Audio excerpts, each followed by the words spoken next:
What's going on, world? It's your man Pat Seasallauto LLC, mobile mechanic and roadside services. Finally found my wand. I've been looking for this thing. Was doing a tow on this truck not too long ago, about a month ago, not even a month ago. It's probably been about 3 weeks to a month ago. I was doing a tow on my old Super Duty F350 dually, and man, I was driving and I kept noticing it was like smoking. So I got underneath it. And well, you can't see it now because I'm almost I almost got the transmission out. Just dropped the drive shaft and the exhaust, and I just got to drop this bracket, and the transmission's gonna come out. And I got to do the torque converter seal. I'm sorry, the torque. That's the job I'm doing. It's the torque converter seal, and I got to do the torque converter bolts and the transmission cooling lines. And that'll be it. Be ready to come down. So I should have it done today. But I had to take a moment to make a quick video. I'm listening to a podcast. I'm underneath the truck, and I get this call. I was supposed to call this guy back yesterday, and you know, Lord knows that everything happens for a reason. And I'm gonna tell y'all why I have slowed down tremendously on doing work for people, and I stick to my tow truck. We're gonna get into it right after the intro.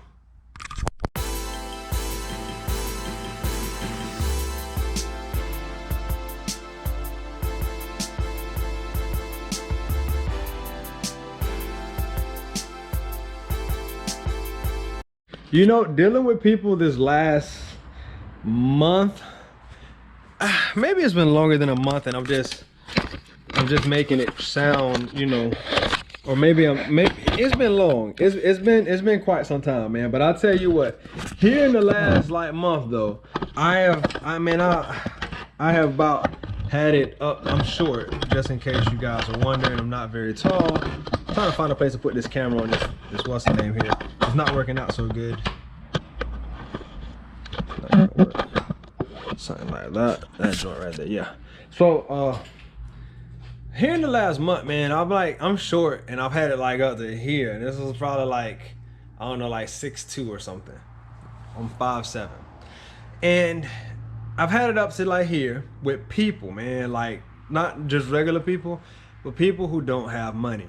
You see, originally, you know, you hear the stories of, you know, you got to create a business, and to be able to be profitable, what you inevitably trying to do is solve a problem. So my entry into this game of, you know, the mobile mechanic and roadside services was helping people on the side of the road who didn't have all the money in the world, for instance. You know, I've been burnt by mobile mechanics before. Henceforth, you know, 15 years ago, that's the reason why I got into the game. I didn't go heavy into the actual mobile mechanic side until like 2016, 2017. So in the last 5 years, the business has grown. It structured itself pretty good. I got a couple work trucks, still waiting for a training for my Cadillac, but I got my shop, got my tow trucks. I mean, it's good. I cannot complain. But the amount of aggravation that I've had to endure is the reason why I've stopped making a lot of content of the mechanic side of the business, because I just stopped doing a lot of mechanic work, man. And I'll explain exactly what I mean by 3 different examples. So like that Subaru, for instance, this is a perfect example. The gentleman that I sold it to was supposed to come back. This has been quite some time ago. Give me $1,000 for it. A few weeks ago, he gave me $600. He said, oh yeah, I'll be back on the weekend, man. I went and got the title for it. They cost me almost $100, and he's nowhere to be found. I've called, I have texted. The thing is sitting outside of the shop, not at my shop, at my neighbor's shop, and he ain't came through. Can't get a hold of him. So now I got $600 deposit in a car that I'm having to store. It's man, and I'm trying to keep faith with people because I don't want to burn no bridges. I've burnt enough bridges in my life. I'm trying to keep the peace, but it gets so freaking hard. Just a minute ago, I'm underneath the truck, getting ready to do everything, and I get a call as I'm listening to a podcast, and I go to check the call. There was a gentleman I was supposed to call back yesterday. Like I say, Lord knows everything happens for a reason, because I forgot to call a dude back. I remembered and then I forgot again. So I left it alone. Well, he calls me again today. Hey, you know, I was calling, I got, you know, a referral from Advance, and this crap, I should have known that was like the first red flag, because I don't even go to Advance like that. I've dropped off business cards there probably like 6 months to a year ago. Y'all know I talk about O'Reilly's a lot. So that's usually where I'm at. So either way, he got this 01 Honda CRV, and he goes into this whole spiel. He just got the car, he's trying to get on the road, and he needs all this, that, and the third done. I'll say, okay. Now in the conversation, what was supposed to be done was a serpentine belt. I informed him after I looked it up that there is no serpentine belt, sir. They're individual multi-rib premium or primary belts. So one is like for the power steering, one is for the compressor, the other one's for the alternator. He assures me he only needs one belt, so I'm telling him, sir, to get to the belt that you need, I have to take the system down and how can I say, I had to take it down and get to the access of which one that you want. But in the process of him saying that he needed this done, he also said, well, I want to get it done and then throw a can of Freon in there and see if that works, to see if the AC will work, because the car is not driving. I'm like, well, sir, is the car driving? 1 minute he says yes, next minute he says no. I say, fine, okay. So you know, we went back and forth on this, so I gave him a price. I'm like, listen, man, it's gonna cost you 120 bucks, because he started pestering. Well, how much is it gonna be before we go any further? I said, sir, it's gonna cost 120 bucks. Oh, you're too expensive. I found somebody to do it for $50. I say, well, sir, I really appreciate it, thank you so much, best of luck with that, have a great day. Click, hang up the phone. And this is the thing, man, this dude want me to come to his house. He did buy the part, so that was just labor, just in case you were curious. I put it like this, I usually don't get out of bed to go and work on something unless it starts off at $50 to $100. Like that's just a bare minimum. Sorry about that. So got into a little situation, my SD card was full, so I had to pop in my other GoPro, and so here we go again. So I don't usually go and do services unless it starts at $50 to $100. Like, you don't get me out. I don't come for 20 bucks. I don't, you know what I'm saying? If you ain't gonna pay a minimum of $50 for me to come out there, and most of the time I'll waive the service fee, but the service that I'm doing has to equate to at least $50. So don't call me if you ain't got no money, basically what I'm saying. That's my truck right there. All right, my truck. Like my truck, but either way, because I got to get back to my truck, by the way. Just so frustrated, man. And I'm gonna tell y'all, we're gonna chop this up into a couple different sections, because I have a whole series of the last 2 customers that I had that has been over months apart now, that have just been, there was such pain in the asses, man. Not both of them, I guess one was kind of a pain in the ass, and the other dude was like a complete, like, I mean, and that's Paul's, like, no homo on that. But both customers were literally pains to deal with. One was somebody I thought I was cool with like that, and it turned like so left, man. But that's all over in the series, and I'll be explaining it as it goes on why I have to go a complete different direction with what I'm doing right now. So either way, this guy tells me he got somebody to come out there for $51. That's what he said exactly, $51 to come to him to do the belt and everything. I say, well, sir, you know, best of luck with that. This is the thing, you can't. I started my business to help people who didn't have a lot of money to spend. What I've realized within this last 5 years, I have scaled up, and God has been good to me. But what I've realized is that dealing with these people comes with so many additional headaches that are unnecessary. For instance, when I sell a $1,000 car, I get a million different excuses, right? But if I put my dually up right over here, I put my dually up for $13,000, and it was actually me who didn't want to sell it. And they had cash money. I love my truck. It's only got like 60 something thousand miles on it. So and this is the reason why that seal is broke, because I don't never like use it as a truck like it should be.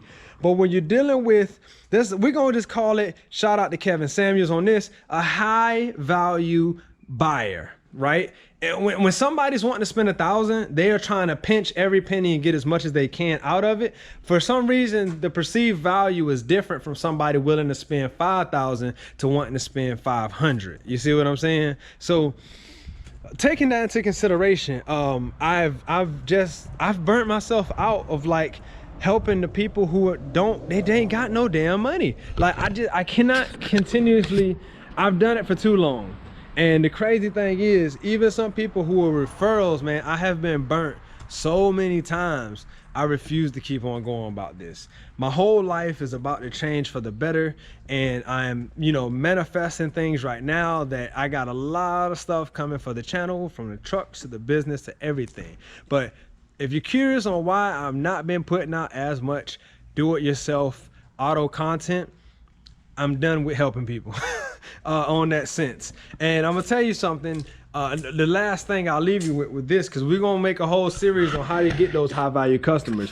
When I got customers that call me, and like if you call me for an oil change, I'm not doing it. I'm not coming to your house, because my margins are too small to be able to justify me coming out there, jacking up the car, changing the oil, taking the oil, cleaning up your car, filling the oil, and then taking it to a parts house or wherever to get it recycled. Too much work for too little money, so I don't do it. Now if you come out, you say, like yesterday for instance, I pulled out my tire bars, right, and I did a tire change for a customer. I charge $100 for that. It was only one tire, and that would have netted $400 had I did all 4 of them. And it would have been, and that was because I'm doing it as a mobile service. The customer needed to get back on the road. They understand the value of what I'm doing, and she was willing to pay.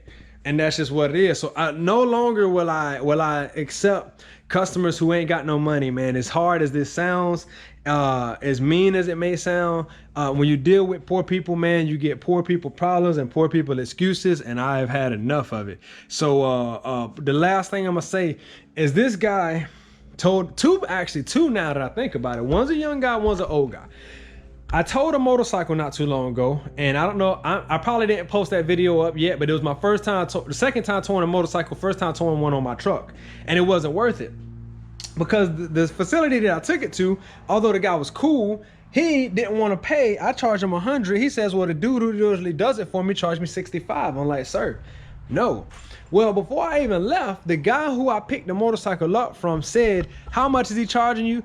How much are you charged? Or he said, how much are you getting? I was like, I ain't even figured out the price yet. He's like, I wouldn't charge no less than $150 to do this. And I was like, wow, $125, $150. But I thought it was a little harsh. I thought it was a little much. And as I recall, another time a few months ago, shout out to this dude named Dave, towing service, and he in Florida. I'm not gonna shout him out, but maybe we'll have a conversation together one day. Cause he hit me up on my rec video, was like, bro, you need training. I'm like, yes, dude, I know, I get it. I don't deal with wrecks. I'm not a police. I'm not a rotation. I'm a everyday go and pick up a car on the side of the road, take it to a place, blah blah blah blah. I don't really do rollovers and life and death situation towing. That's a whole nother ball game, whole nother classification.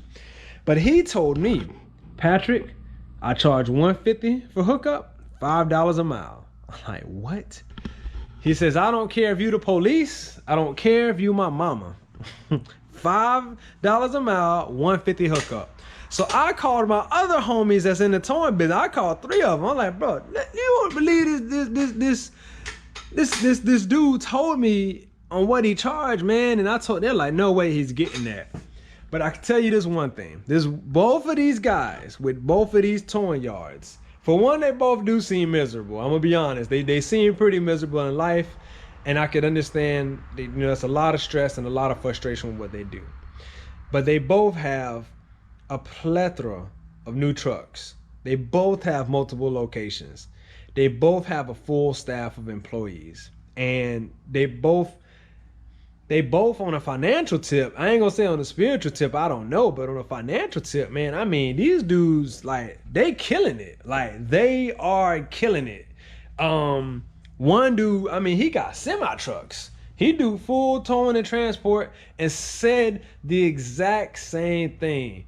150 hookup, $5 a mile. That's just what it is. So, you know, I'm gonna be honest, neither one of them are all that nice, but as far as talking to them and getting game, they really did not hold back no information for me on that end.